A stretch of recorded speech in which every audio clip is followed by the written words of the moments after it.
మనకొక మరి ధైర్యం. కాబట్టి ఈ ధైర్యాన్ని ధరణి పేరుతో గత 10 సంవత్సరాలలో దగా చేయడం జరిగింది. ఇందాక ఒక రైతు చెప్పిండు, నా భూమి ఉండే ఆయన చేతిలో నేను చూసిన మరి వైఎస్ఆర్ గారి గవర్నమెంట్ లో ఇచ్చిన పట్టా కూడా కనబడుతుంది. తర్వాత గత ప్రభుత్వం ఇచ్చిన పట్టా ఉంది. తర్వాత దాన్ని నెంబర్ రద్దు చేసి ఇంకోరు పేరు ఎక్కిచ్చేసిరాడు. అంటే గతంలో పట్టా ఆయనదే ఉంది, మధ్యలో కూడా పట్టా ఇచ్చిరు, మోకా మీద కూడా ఆయనే ఉన్నాడు. కానీ మరి ఇన్ఫ్లుయెన్స్ చేసేటటువంటి వాళ్ళు, మరి అవకాశం ఉన్నటువంటి వాళ్ళు, అధికారం ఆ రోజు ఉన్నటువంటి వాళ్ళు కొంతమంది మరి అధికారులను బెదిరించో లేదో లోబర్చుకోనో వాళ్ళ పేర్లు తీసేసినటువంటి పరిస్థితి. సాక్షాత్తు ములుగు మండలంలో కూడా ఒక సమన్వయ కమిటీ, టిఆర్ఎస్ నాయకుడు, రైతు సమన్వయ సమితి ఒక రావు గారు, ఆయన ఏం చేసిండు, మోకా మీద 7 ఎకరాలలో పాపం వేరే బీసీ రైతున్నాడు, ఆయన దున్నుతున్నాడు, అంత మోకా మీద ఆయన ఉంది, కానీ పేరు మాత్రం వేరే ఆయన పేరు మీద ఉంది. రైతు బంధు ఆయన పేరు మీద వచ్చేది. మేము ప్రెస్ కూడా ఇచ్చినాం, ఏందయ్యా ఇది న్యాయమా అంటే, నేనేం ఎక్కించుకోలే, రైతు బంధు నాకు వస్తుంది, నేనేం చేయాలి, మోక మీద మీరున్నారు, పంట మీకు వస్తుంది అంటే. ఇంత పచ్చిగా కూడా మరి వాళ్ళు గతంలో అసలు ఆడ భూమి కనపడకున్నా, భూమి ఉంటే వేరే వాళ్ళది ఆక్రమించుకోవడం, పాపం అరగోస పెట్టినటువంటి దాఖలాలు కనబడ్డాయి.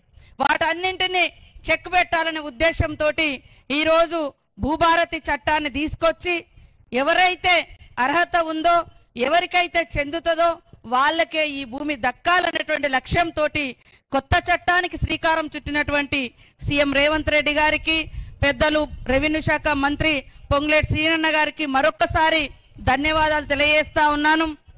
అధికారులు కూడా మనం చూసినాం, గతంలో విఆర్ఓలను వాడుకున్నంత వాడుకున్నారు గత ప్రభుత్వం బీఆర్ఎస్ నాయకులు.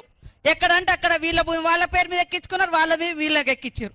తర్వాత లాస్ట్కి ఏం చేసిర్రు, వాళ్ళే దొంగలు, అధికారుల దొంగలని వాళ్ళని తీసేసారు. మొత్తం ఎక్కింది ఏమో వాళ్ళ భూములు, వాళ్ళ పేర్ల వేరే వాళ్ళ భూములు వాళ్ళ పేర్ల మీద ఎక్కించుకున్నారు, వాడుకున్నారు, అధికారులను వాడుకొని ఎక్కించుకున్నారు. తర్వాత అధికారులను దొంగలని చెప్పారు. కాబట్టి దయచేసి అధికారులు కూడా, ప్రభుత్వం ఒక మంచి లక్ష్యంతో ఈ చట్టాన్ని తీసుకొస్తుంది కాబట్టి తీసుకొచ్చింది, న్యాయంగా ఎవరికి దక్కాలో అవసరమైతే 100 మంది ఆ ఊరోళ్లను, ఆ చుట్టుపక్కల కాస్తుదారులను తీసుకొచ్చి కూడా వాళ్ళ ముంగట సాక్ష్యాలు తీసుకొని ఇది నిజమా కాదా అని కూడా మనము విచారణ చేయాలి. కాబట్టి ఈరోజు మిగతా విషయాలన్నీ కూడా పెద్దలు సీనన్న గారు, సురేఖక్క గారు మాట్లాడతారు. ఇక్కడ వచ్చినటువంటి మా అక్కలకు అందరూ తెలుసు, ఈ ప్రభుత్వం పేదల ప్రభుత్వం, పేదల కోసం పనిచేస్తుంది. మేము ఏమేం పేదల కోసం తీసుకొచ్చినామంటే, మరి ఎర్ర బస్ ఎక్కేది పేదలే, పేదింటి ఆడబిడ్డలకు బస్ ఫ్రీ పెడితే వ్యతిరేకిస్తున్నారు బీఆర్ఎస్ వాళ్ళు.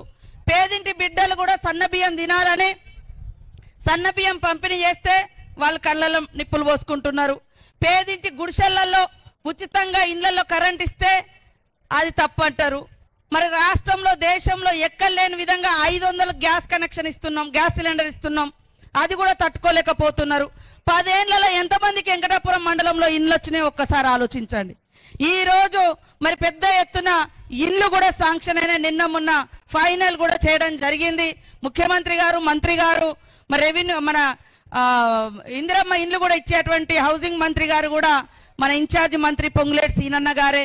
ఫస్ట్ పేదోళ్ళకే ఇయ్యాలి, తప్పకుండా ఈ 3-4 సంవత్సరాలు అందరికి ఇల్లు ఇస్తాం, కానీ ఫస్ట్ ఆకలేటోళ్ళకే అన్నం పెట్టాలనేటువంటి లక్ష్యంతో, గూడు లేనోళ్ళకే ఇల్లు ఇవ్వాలనేటువంటి లక్ష్యంతో ఇల్లులు కూడా ఇవ్వడం జరుగుతూ ఉంది.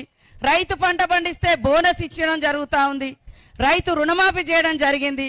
గుంట కూడా భూమి లేనటువంటి వాళ్ళు రోజు 100 రోజుల పని పోతే వాళ్లకు సంవత్సరానికి 12,000 రూపాయలు ఇవ్వడం జరుగుతూ ఉంది. ఇన్ని పథకాలు గతంలో ఎన్నడూ కూడా లేదు.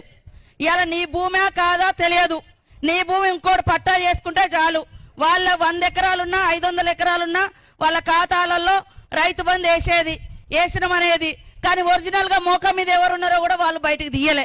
కాబట్టి అవన్నింటిని కూడా ఇవాళ బయటకు తీసే లక్ష్యంతో మరి ఈరోజు న్యాయంగా ప్రజలకు దక్కాల్సింది దక్కాలన్నటువంటి లక్ష్యంతో ఈ యొక్క కార్యక్రమం ఇక్కడ చేయడం జరుగుతుంది.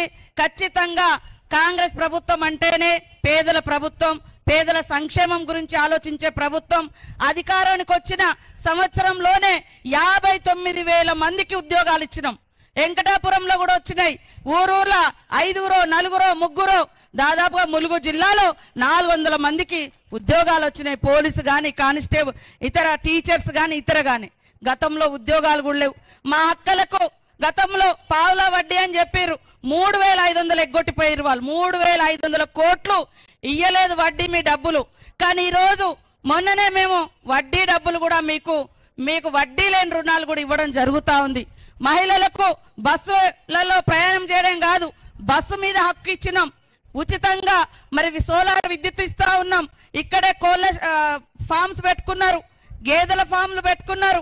అనేక రకాల బిజినెస్లను కూడా మనం స్టార్ట్ చేయడం జరిగింది. కాబట్టి ఈరోజు ఇంత పెద్ద ఎత్తున వచ్చిన మీ అందరికీ మరొకసారి ధన్యవాదాలు. ఆలోచించండి, ఎవరు ప్రజల కోసం ఆలోచిస్తున్నారు, ఎవరు దోచుకున్నారు.